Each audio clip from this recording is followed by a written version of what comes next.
Morning, good morning. At nandito na naman tayo sa ating mais. Dinidiligan naman natin ang ating mais. Ayan guys. Kaya nagpapatubig tayo para maging masagana ating butil ng ating mais. Yan, may malalaki na yan. At kulang sa dilig. Yan. At patuloy dami natin didiligan. Mas mataas pa sa atin yung mais. Mas mataas pa sa atin yung puro ng mais. Ayan guys, kabilaan yan hanggang doon sa may kawayan. Yan ang ating didiligan hanggang doon sa may puno na yun. Ayan. Tayo yan oh. Ay guys, kung hindi ka pa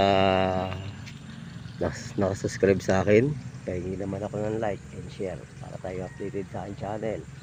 Yan, mag-subscribe ka na. Yan.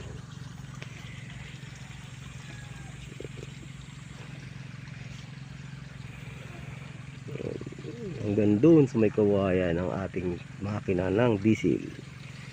Yan.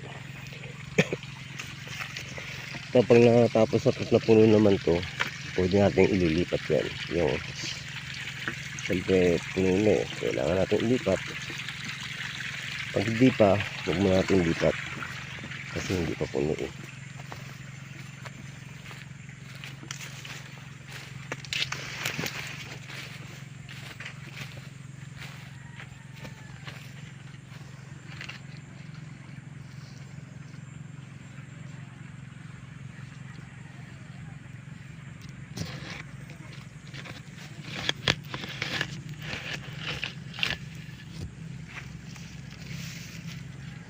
Medyo basa-basa na. Yan guys, yung mga mais.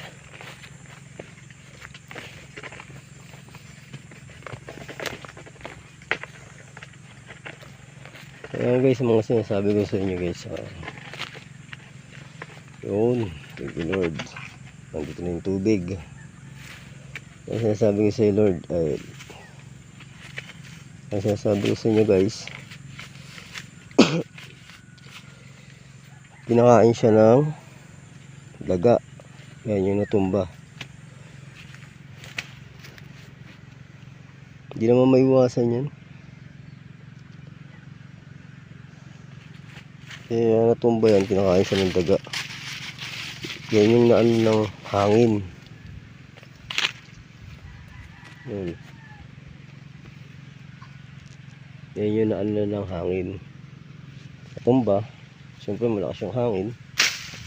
Hindi naman natin i-stick yan na gaganyan. Kaya pag ano yan, nandiyan na yung tubig sa gitna. At maano naman natin yan eh. Pag natipon yung tubig dito, hanggang dito tubig yung basa. So nakakaan ko.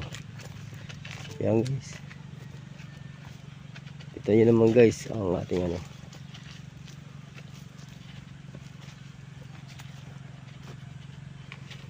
Yung mga tatumba ng hangin.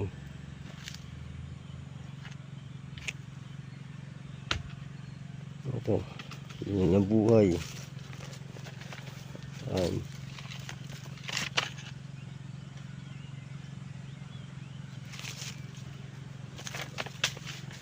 Nadadaanan naman siya, kaya okay lang yan. Kaya tingnan mo ito, bumagsak.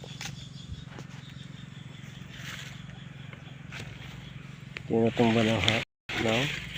Tumba ito eh. Kawawa siya. Pero okay lang yan. Ito. Ang laki ng uod. Pinakain ng uod yung ano, mais.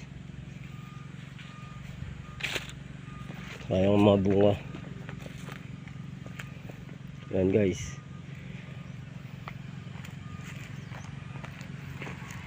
Ito sayang din to kung nataniman ng mais. Kaso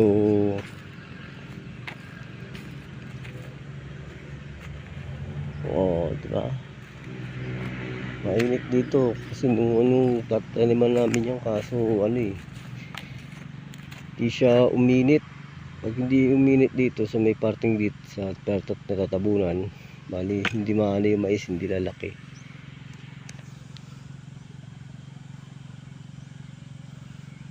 Tingnan mo ko to, kailan lang ako nagdilig, tuyo na naman.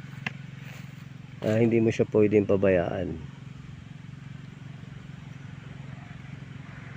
Tingnan mo, tuyo na naman, kailangan dilig ka talaga.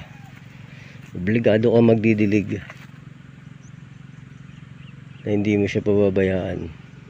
Yan. Tingnan mo yung mga manok dyan, ang daming manok.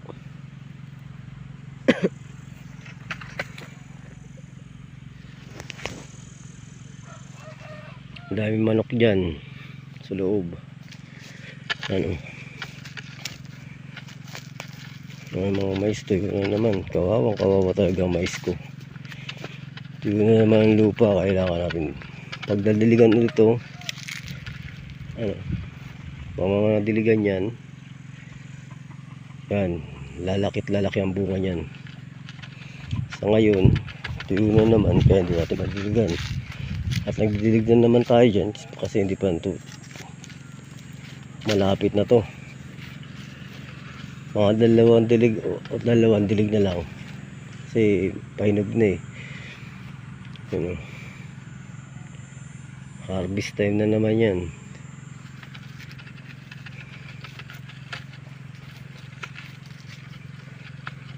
Kawawa talaga yung mais ko dito.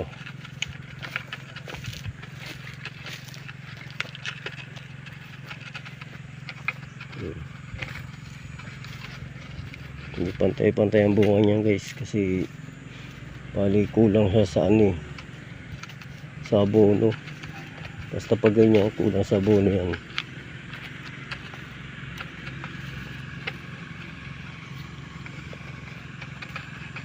Okay lang yan, bawi tayo sa next time. Ang galing naman dito,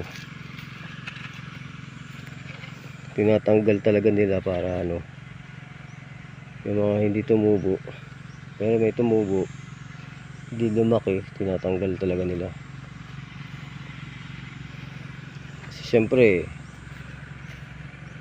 isipin mo, tinanim mo tapos papakain nila sa baka nila.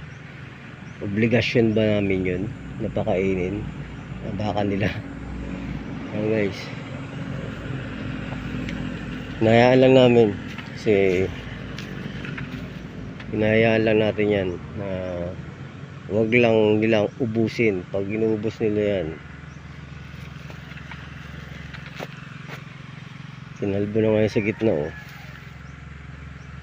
Di naman tayo madamot. Sana naman may respeto yan sa nagtanim. Hindi namin obligasyon yung baka nila para pakainin. Tinanim namin yan para kami may anihin. Pero talaga kung mapakapal lang talaga ang mga mukha, wala magagawa kasi makapal yung mukha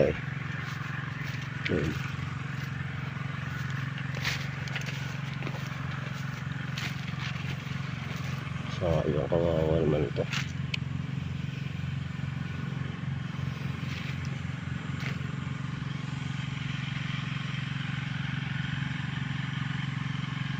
Hindi, may ani naman tayo pag yan. Kaya na lang natin.